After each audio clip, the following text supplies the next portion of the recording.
La palabra del Señor se va a encontrar en el libro de Santiago, para que lo pueda buscar mientras tanto, capítulo 4.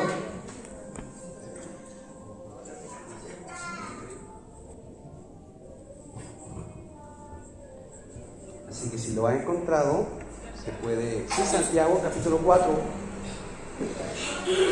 Si lo encuentra, se puede poner de pie. Y le vamos a dar lectura en el nombre del Padre, del Hijo y del Espíritu Santo. Amén. ¿De dónde vienen las guerras y de dónde los pleitos entre ustedes? ¿No surgen de sus mismas pasiones que combaten en sus miembros? Codician y no tienen, matan y arden de envidia, pero no pueden obtener. Combaten y hacen guerra. No tienen porque no piden, piden y no reciben porque piden mal, para gastarlo en sus placeres. Gente adúltera.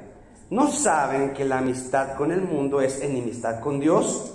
Por tanto, cualquiera que quiera ser amigo del mundo se constituye enemigo de Dios. ¿O suponen que en vano, dicen las Escrituras, el Espíritu que Él hizo morar en nosotros nos anhela celosamente? Pero Él da mayor gracia. Por eso dice: Dios resiste a los soberbios, pero da gracia a los humildes. Sométanse pues a Dios, resistan al diablo y Él huirá de ustedes. Vamos ahora. Padre, en el nombre de Jesús, Señor, acá reunidos con la iglesia, agradecemos sus bendiciones, Señor, que tenemos vida, que podemos respirar, Señor, que hay un día hermoso. Gracias, Señor, porque todo está en sus manos. Ahora yo le pido que usted pueda usarme para poder predicar su palabra. En el nombre de Jesús, amén. Tome su asiento.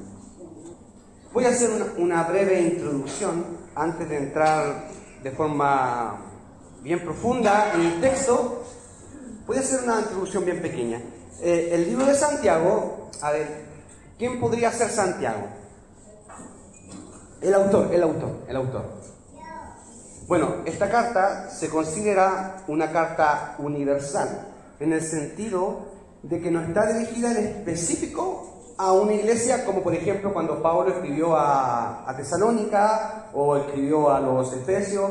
No, acá la carta va dirigida de una forma más general. De hecho, el mismo Santiago se autollama Santiago, siervo de Jesucristo, y está escribiéndole a las 12 tribus. En realidad le escribe a cristianos judíos. Son cristianos judíos. A ellos le está escribiendo este mensaje. Lo que llama la atención es que en algunas versiones, el libro se llama Santiago, pero de pronto ustedes leen que dice que está escribiendo Jacobo. ¿Les suena? Jacobo, se llama Jacobo. No sé si la Reina Valera me parece que sale Jacobo. No estoy muy equivocado. Cuando sale la introducción en el primer capítulo, le explico. El nombre Santiago viene de Jacobo.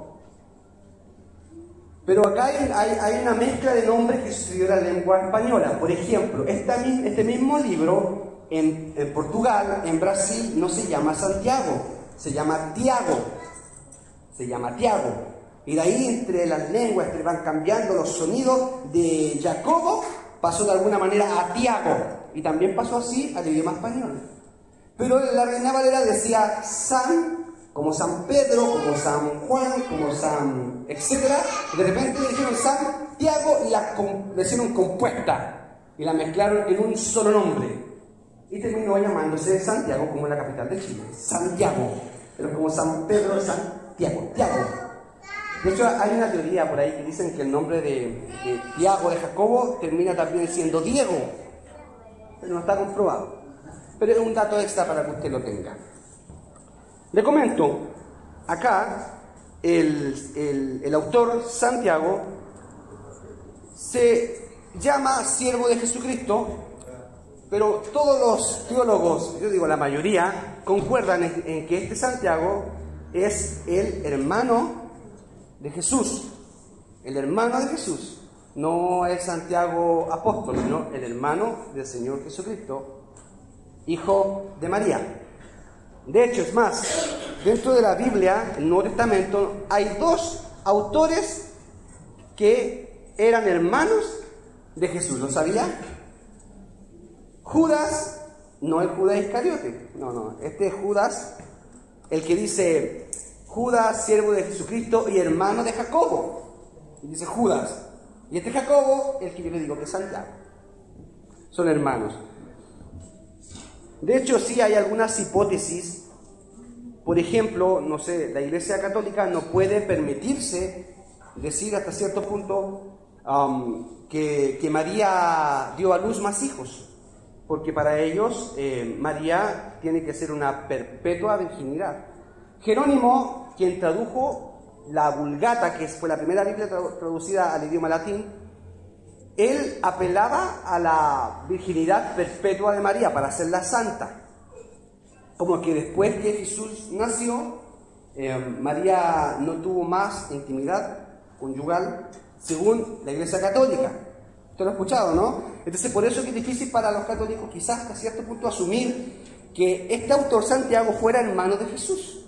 Pero sin embargo, yo le podría leer, a ver, alguien que me pueda leer así, alguien que me lea Mateo 1:25, no se peleen, no se peleen. Mateo 1:25. La versión que sea, la versión que sea. Vamos, hermano, bien fuerte. Pero no la conoció hasta que dio a luz a su hijo primogénito y le puso por nombre Jesús. Hijo primogénito. Primogénito significa el primero. O sea, hubieron más. No es unigénico, que fuera único de María. ¿Ya? Más que nada lo saco de la duda para poder explicarle a usted que este autor era hermano de nuestro Salvador, de Jesús, en la sangre. ¿Ya? ¿De acuerdo? Y hay hartos textos en donde aparece este Santiago. Pablo dice, yo fui y no me encontré con ninguno de los apóstoles, excepto que me encontré con Santiago, el hermano de Jesús. Y nos encontramos después en otros textos donde decían que María estaba con todos sus hijos y los hermanos de Jesús. Ahí estaba Santiago, estaba Judas, y hay textos bíblicos que lo avalan. Entonces ciertas teorías católicas para tal vez disminuir o sacar a Santiago de esta esfera, a veces quedan como sin sentido, porque Jerónimo quería decir que Santiago el autor era primo de Jesús.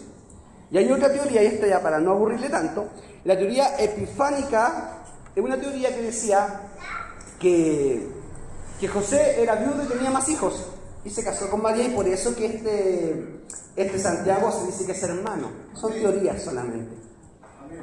Como le digo, el 90 y tantos %, por no decir que todos los protestantes y a lo largo de la historia se ha creído que el autor es sin duda Santiago, el hermano de Jesús. Y Santiago llegó a convertirse en el líder de la iglesia. Pedro salió de la cárcel, etc. Y él se convirtió en el líder. De hecho, él estuvo adelante del concilio en donde Pablo le presentó el hecho, ¿qué vamos a hacer con los gentiles? Y Santiago lideró todo esto. En resumen, él murió en el año 62. Y esto lo dice Flavio Josefo. Que Santiago, el autor, murió en el año 62 porque los judíos lo tiraron desde el templo, quedó casi agonizando, lo apedrearon y no quería morir, y un lavandero agarró un barrote, le pegó y lo mató. Así murió este autor del libro. Pero vamos a lo que venimos, ¿no? Vamos al texto principal, y yo le quiero hacer una pregunta. ¿Qué es ser mundano? ¿Qué es ser mundano? De pronto uno dice, ay, la hermana que es mundana, ese hermano es muy, pero muy mundano. Ser mundano será que yo me junte, o alguien se junte, o empiece a hablar con personas del mundo. Ser mundano será, tal vez, dedicarme a mi propio negocio y descuidar la iglesia. Puede ser mundano llenarse de piercing, de tatuajes. Por supuesto, ser mundano es emborracharse, es drogarse. Pero aquí hay que poner mucha atención, pero muchísima atención, porque en el texto, Santiago no le está hablando a gente incrédula, no le está hablando a gente del mundo, le está hablando a gente cristiana. Y le dice mundanos. Así que la mundanalidad que Santiago le está diciendo es mucho más allá de quizás el concepto que nosotros tenemos. Voy a analizar el versículo 1. Dice así: ¿De dónde vienen las guerras? ¿Y de dónde los pleitos entre ustedes? ¿De dónde? ¿No surgen de sus mismas pasiones que combaten en sus miembros? Lo voy a leer en otra versión, en la versión traducción viviente. ¿Qué es lo que causa las disputas y las peleas entre ustedes? ¿Acaso no surgen de los malos deseos que combaten en su interior? La palabra griega es estraneumai, que es como una guerra interna que uno está teniendo para tener todos estos malos deseos. Por lo tanto, Santiago le advierte a estos hermanos: si el placer es el objetivo de su vida, si lo que tú quieres es solamente una vida llena de deleites, de placeres, lo único que vas a conseguir es guerras y peleas. No vas a conseguir nada más que eso: divisiones, odios. Así que ese es el resultado final. Hay un escritor griego, que para nada es cristiano, y mucho menos creía en Dios. Le voy a hablar de una frase que dijo. Es Platón. Ahora, hermano, ahora está nombrando a Platón. No, pero hay algo importante que dijo, que quiero que usted lo entienda. Él dijo esto, para relacionarlo con el texto. La sola causa de las guerras y revoluciones y batallas no es otra que el cuerpo y sus deseos. O sea, ya desde antes ya se sabía que todas estas cosas internas provocan todas esas guerras y pleitos dentro de cualquier lugar. Versículo 2. Codician y no tienen, matan y arden de envidia, pero no pueden obtener, combaten y hacen guerra. Acá la palabra codiciar, a ver si alguien me ayuda. ¿Qué puede ser codiciar?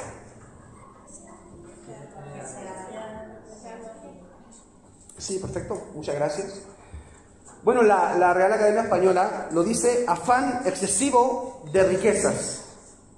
Codiciar. No, lo centra más en riquezas lo que es la lengua española.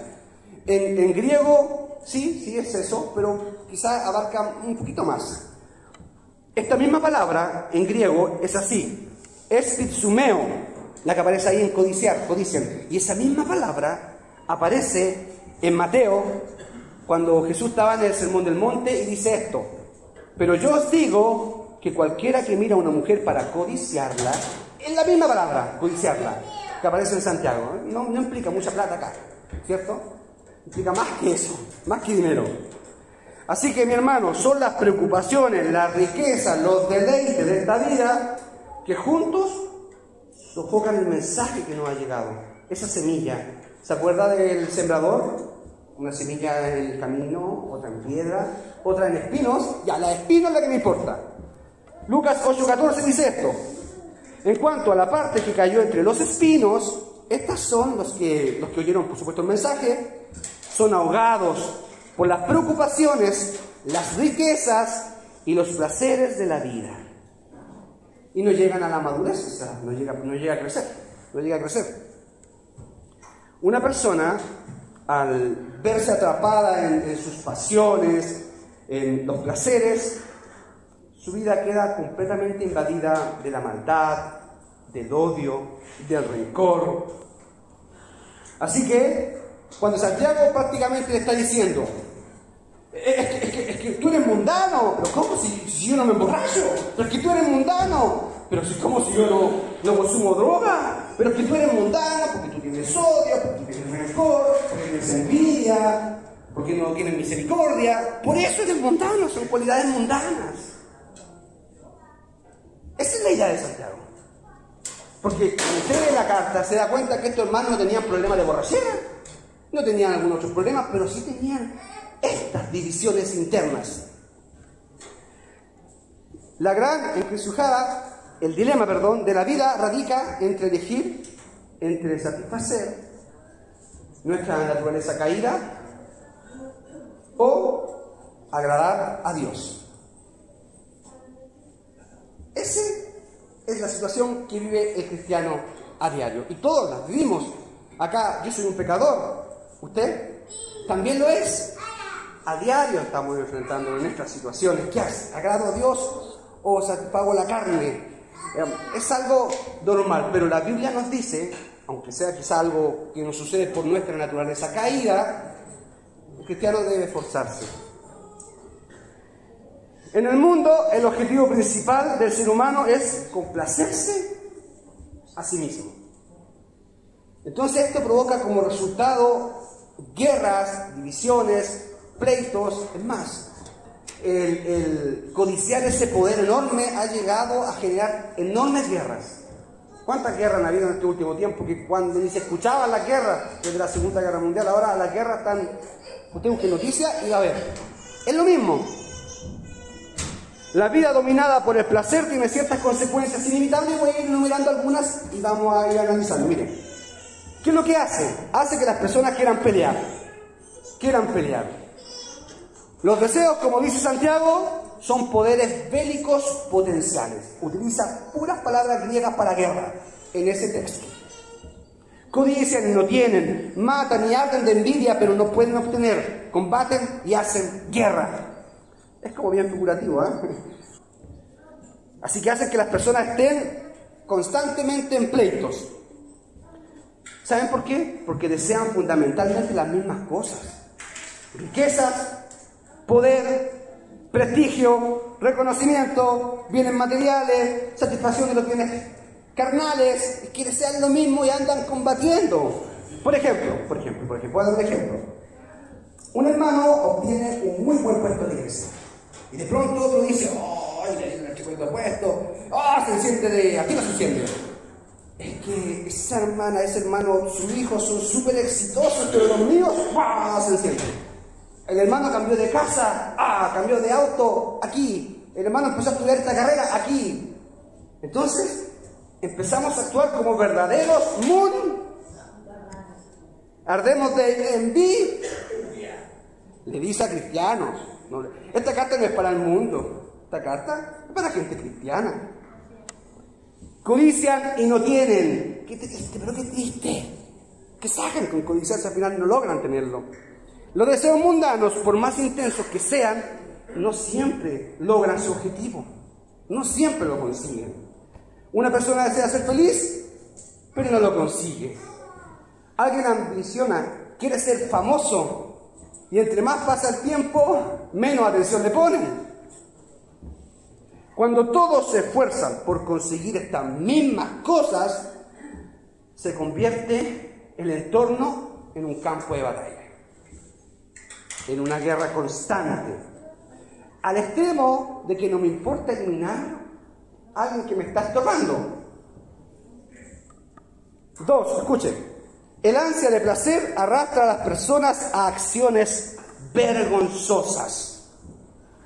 Las impulsa a la envidia y a la enemistad y hasta al asesinato. No sé si leyeron el texto. Matan, asesinan. Uno dice, pero no lo está haciendo de verdad.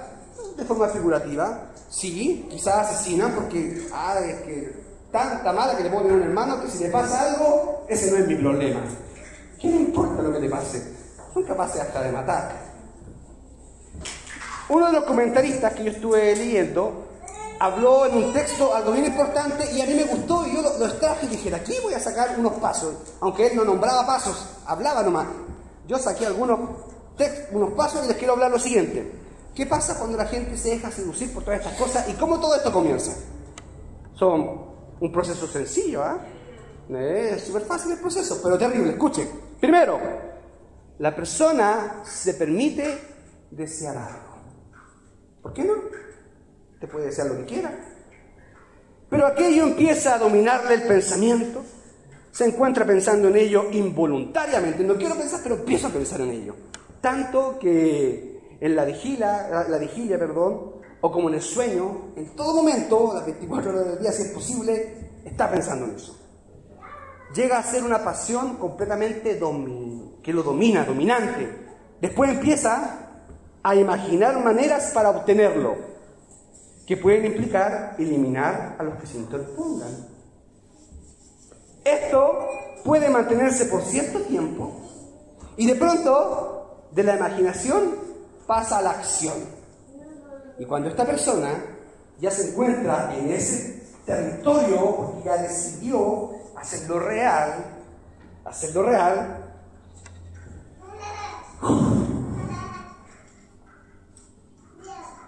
está en una zona pero tan ahí, tan igual al mundo, como dice Santiago, que ojalá nunca ninguno de nosotros llegue a acceder a eso.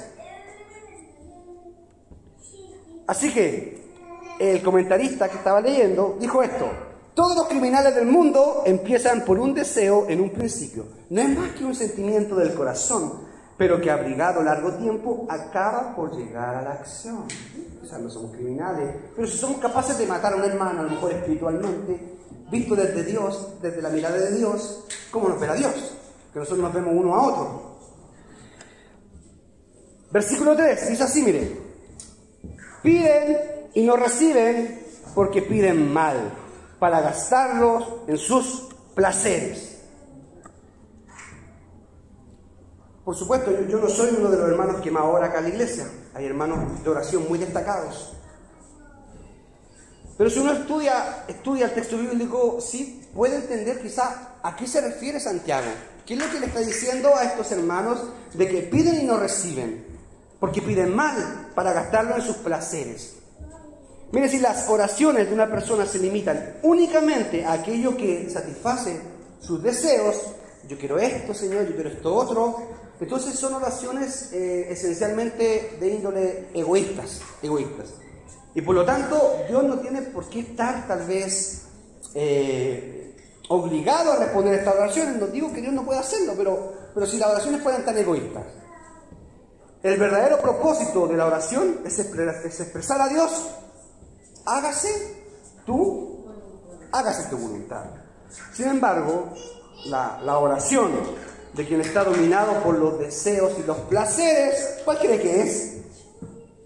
Que se cumplan mis deseos. Entonces es evidente que una persona sometida a esto tal vez no encuentra respuesta a sus oraciones. No las va a encontrar. Piden y no reciben. Porque piden, ¿cómo piden? Para gastarlo en sus placeres. Más claro que el agua no puede estar. Vamos con el versículo 4. Y aquí se pone difícil la cosa. Gente adúltera. La Reina Valera dice: almas adúlteras. Cristianos, les estoy escribiendo a ustedes, porque ustedes tienen 2 maridos. ¿Pero cómo? Tienen 2 maridos, porque son adúlteros.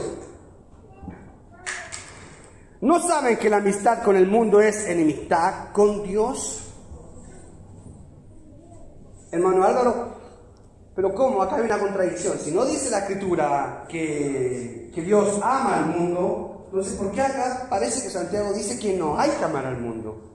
Es que el problema no es ese. Dios sí ama al mundo, ama a la gente del mundo, pero no ama al sistema del mundo. No ama el sistema en donde toda la gente está. Entonces él escribe a estos oyentes: es que ustedes son adúlteros. ¿Por qué son adúlteros?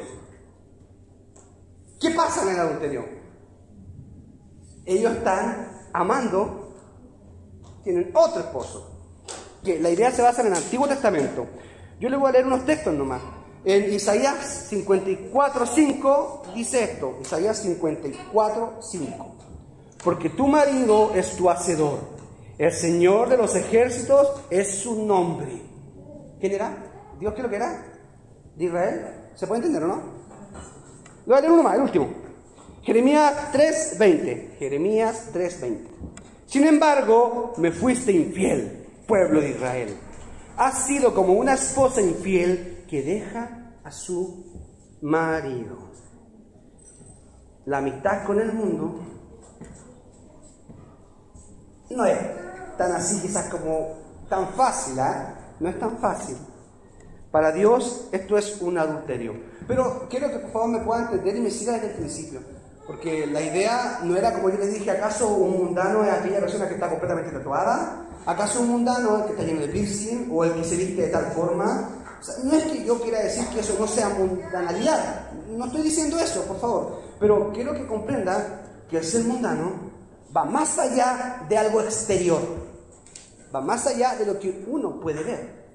Yo recuerdo tiempo atrás, no sé si estaba en una micro en algún lado, pero yo venía escuchando a unas personas que estaban atrás de mí. Y de verdad, en mi mente yo decía: oh, estos son delincuentes. Porque escuchaba cómo hablaban, esa forma de hablar así, bien poblacional. Hay algunos sectores que se habla súper extraño, que usted no identifica al tiro. Pero escuchando más, estaban hablando de Cristo. Dije yo: oh Señor, estaba pensando mal. Son cristianos, hablan así como quizás como uno piensa que son delincuentes, pero son cristianos. ¿Me entiendes? Entonces, a veces va mucho más allá. El autor de Santiago, por lo menos, va más allá de lo exterior. Así que Dios ama a la gente del mundo, pero no a qué, no al sistema que el mundo tiene hoy en día, en donde no se somete a Dios. En primera de Juan, capítulo 2, esta es la carta de Juan, capítulo 2, del versículo 15 a 17 dice esto, escúchenme. No amen al mundo ni las cosas que están en el mundo. Si alguno ama al mundo, el amor del Padre no está en él, porque todo lo que hay en el mundo, los deseos de la carne, los deseos de los ojos y la soberbia de la vida, no provienen del Padre, sino ¿de quién? Del mundo. Y hay algo que a mí me sorprende, pero de verdad que me causa un poco de dolor. Hay un caso en la Biblia que es tremendo, pero es tremendo. El apóstol Pablo había salido de Tesalónica porque estuvo arrancando de Tesalónica. Y le escribe a Timoteo, esto aparece en 2 de Timoteo, capítulo 4, versículo 10. Entonces, Pablo le dice a Timoteo, Demas me ha desertado. Demas, una persona, me ha abandonado porque está enamorado de este mundo. Palabra del Señor. Tenía al apóstol enfrente, el que escribió casi la mitad del Nuevo Testamento. ¿Sí? Hay gente que se enamora del mundo y dentro de la iglesia parece que hay gente enamorada. Por lo menos a Santiago sí había gente así. Le quiero contar un libro. El año pasado me estaba leyendo un libro de una autora, era mujer la autora, y la historia me sirve para poder dar esta enseñanza. Entonces, ella hablaba en su libro, contaba su vida en el libro, era un libro real, no es ficción, no es nada falso. Entonces, ella contaba así, decía, enamorada, no podía ni comer ni dormir, a duras penas respiraba, ella, mientras estaba en el trabajo, le pasaba esta sensación. Y lo único que ella deseaba mientras estaba en el trabajo era que su colega, llamado Jack, la besara. La besara, lo único que quería. Todos tienen derecho a enamorarse. Es que el problema es que ella se había enamorado de alguien que no era su esposo. Ese es el problema. Ese era el tema crítico. Bueno, en resumen, ella, dentro de su matrimonio, sacaba excusa y al final le dijo a su esposo que necesitaba tiempo. No le contó que ella tenía una aventura con otra persona, sino dame tiempo para pensar en nuestra relación. Así que se fue un par de semanas a arrendar. Después de un tiempo, ella decidió volver porque sabía que su esposo había ido a un congreso y fue un fin de semana a la casa donde estaba su esposo, pero su esposo no estaba. Ella fue a buscar unas cosas. De pronto suena el teléfono de la casa y ella dijo, chuta, ¿va a ser mi esposo o va a ser mi mamá? No sabía. Y ella va a contestar y era su mamá. Y su mamá le dice, hija, toda la semana he estado preocupado por ti, siento algo extraño. En la mañana oraba al Señor y terminé llorando. ¿Te pasa algo, hija? Y la hija le dijo, no, mamá, estoy súper bien. Después tan fácil mentirle a la mamá. De pronto el papá por atrás del teléfono se escuchó y ella dijo, mi papá siempre me descubre. Mi papá siempre me descubre. Al final, hija, la mamá no se equivoca, algo le está pasando. Al final ella le dijo, sí, papá, peleamos, discutimos, etcétera, etcétera, lo voy a dejar. Y el papá le dijo, me sorprende que tan pronto quieras dejar, ni siquiera batallas. Acá no está todo correcto. Oró el papá por la hija, porque eran cristianos, ella venía de una familia cristiana, y le dijo, quédate ahí, no te vayas hasta que llegue tu marido y conversa con él. Bueno, papá. Y él insistía en la voluntad de Dios. Ya, ¿cuánto cortó? Ella cortó, sí iba a ir para su casa, su papá me iba a saber, pero dijo, voy a guardar las cosas que vine a buscar. Empezó a guardar libros y libros, de pronto encontró un libro que decía, la voluntad de Dios. ¡Oh! Quedó congelada. No puede ser. Dijo, Dios me está hablando. Así que le dijo, Señor, ¿qué quieres decirme? Y vino a su mente, no tendrás dioses ajenos delante de mí. Dijo que quedó pero abrumada. Bueno, en resumen, para no contar toda la historia, en resumen, llega su esposo ella le revela la verdad, tuvo una aventura, por eso te quería dejar, etcétera, etcétera. Él la perdona y al final terminaron siendo consejeros de un montón de matrimonios. Eso es lo que hace Dios. Pero ¿por qué quería contarle esto? Porque sí tiene alguna relación muy importante. Piensa que esta mujer fuera como la iglesia o los oyentes de Santiago. Esta mujer, ¿cierto? Estaba enamorada de alguien que no era su esposo, ¿o no? Bueno, los oyentes de Santiago, almas adúlteras, era lo mismo. Gracias a Dios esta mujer se arrepintió y volvió con su esposo. Es lo que esperamos nosotros, que los oyentes de la carta de Santiago ojalá hayan podido haber hecho lo mismo. Vamos con el versículo 5. ¿O suponen que en vano, dice la Escritura, el Espíritu que Él hizo morar en nosotros nos anhela celosamente? Dependiendo de la versión que usted tenga puede ser diferente. Pero dice, nos anhela celosamente. ¿Será Dios celoso? Hermano Álvaro, ¿qué está diciendo? ¿Cómo se le puede pensar eso? ¿Cómo Dios es celoso? Miren, en cualquier caso, el sentido es que Dios sí es un esposo celoso, porque Él no consiente tener un competidor. A ver, si usted ve ahí que alguien le está coqueteando a su esposa, ¿qué va a hacer? ¿Se va a quedar así de brazos cruzados? ¿O no? ¿O va a quedarse así nomás? Bueno, te la regalo. No, pues no va a hacer eso. El Antiguo Testamento no tenía ningún reparo en aplicarle a Dios la cualidad de celoso. Y Dios, insistiendo en su derecho exclusivo de recibir adoración, dice en los 10 mandamientos, dice en Éxodo 25, con respecto a los dioses: no te inclines ante ellos ni le rindas culto, porque yo, el Señor tu Dios, soy Dios celoso, quien no tolerará que entregues tu corazón a otros dioses. Dios no lo tolera. No lo tolera. Él dice que es celoso. En la versión que usted busque, acá en Éxodo 25, yo busqué todas las versiones, todas decían celoso. Así que yo no le puedo decir algo diferente. La palabra española para celoso viene del griego celos, que contiene la idea de un calor ardiente dentro. El sentido es que Dios ama a su pueblo con tan ardiente pasión que no puede soportar que su pueblo le sea infiel. Nadie. Puede que ahora nos sea un poco difícil poder conectar esta cualidad de celoso con Dios, ya porque esta palabra hoy en día ha adquirido ya no tiene un sentido elevado. Esta palabra ya no es elevada como amor.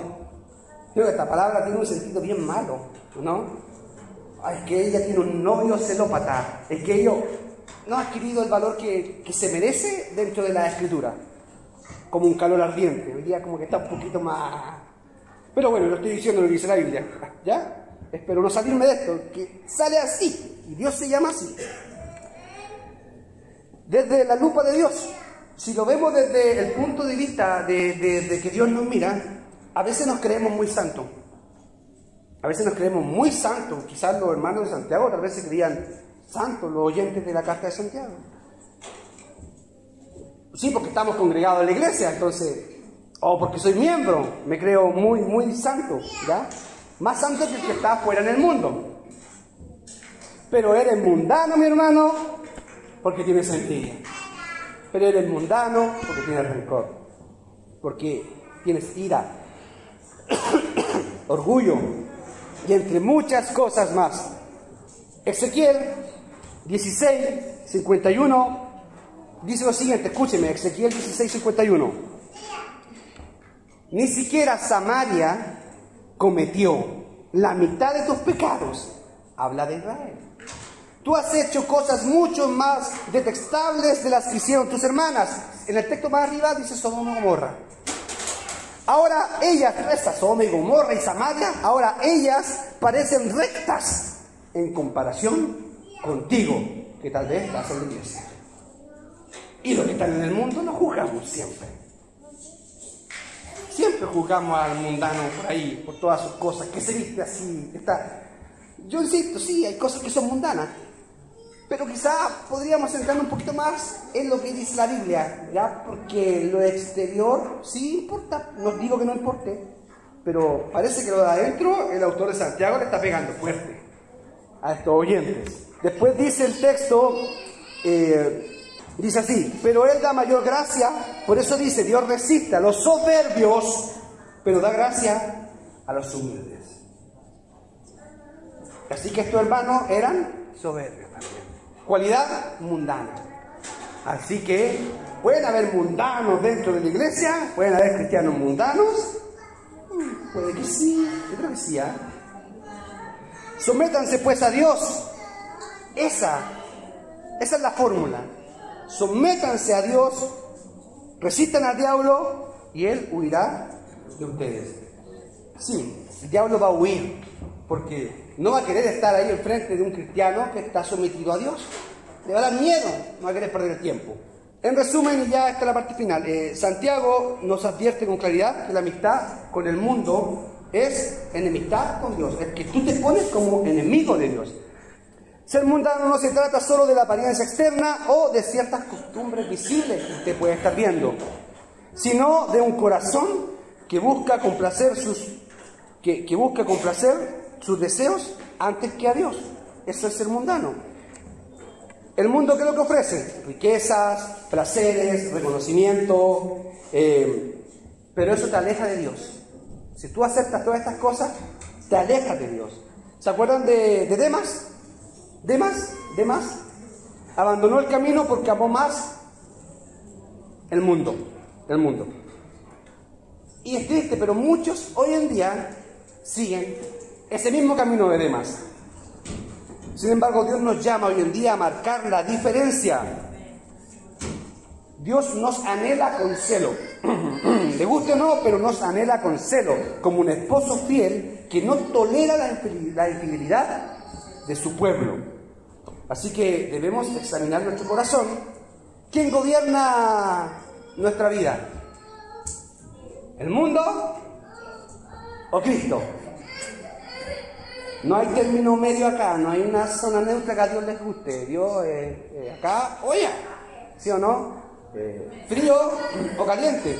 Si eres tibio, que quizás uno podría decir ya, por lo menos eres tibio, pero para Dios parece que es lo peor. Así que no se olvide de las palabras que dijo Jesús. Nadie puede servir a dos amos. ¿Sirve a Cristo o al mundo?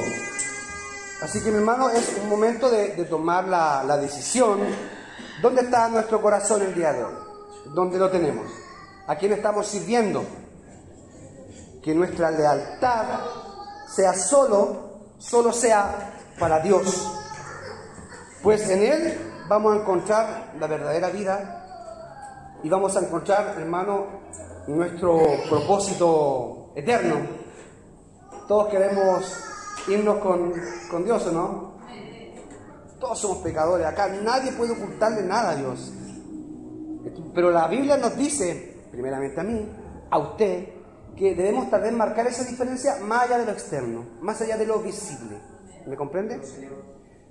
Sí, eso está bien lo que hacemos, está bien. Pero la parte interna, la que quizás yo no puedo ver de usted, la que usted no puede ver de mí, pero que Dios sí ve, eso tenemos que acomodarnos. Ese rencor, ese odio, esa ira, que para Santiago eran mundanos, que nosotros las podamos sacar. Póngase aquí, mi hermano, que el Señor le bendiga el día de hoy. Espero que le haya gustado el tema, la predicación. Así que vamos a orar al Señor. Pastor, ¿puede orar? Por favor.